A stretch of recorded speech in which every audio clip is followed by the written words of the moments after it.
Good morning. ఈ ఒక్క పదంతో మనుషుల్ని మోసం చేయొచ్చు తెలుసా? ఒకడికి డైలీ గుడ్ మార్నింగ్ అంటూ విష్ చేయి. అలా ఒక నెల రోజులు నవ్వుతూ చెప్పు. బట్ 31వ రోజు వాడికి గుడ్ మార్నింగ్ చెప్పకో. సో ఆ రోజంతా వాడు నీ గురించి ఆలోచిస్తాడు, దిగులు చెందుతాడు. కేవలం గుడ్ మార్నింగ్ అనే ఒక శబ్దం కోసం వాడు గింజుకుంటాడు. నువ్వు విష్ చేసినా చేయకపోయినా వాడి జీవితంలో ఏ మార్పు రాదు. బట్ వాడు మాత్రం ఒక శబ్దం కోరుకుంటున్నాడు, ఆ సౌండ్ నుండి వచ్చే ఐడెంటిటీ కోరుకుంటున్నాడని ఇప్పుడు మనోవిజ్ఞాన శాస్త్రం చెబుతుంది.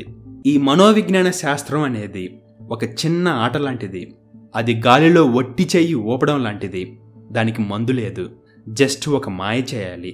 ఈ సైకాలజీతో మనుషుల్ని మోసం చేసి పిచ్చోలని చేయొచ్చు, పిచ్చి నుండి బయటపడేయచ్చు.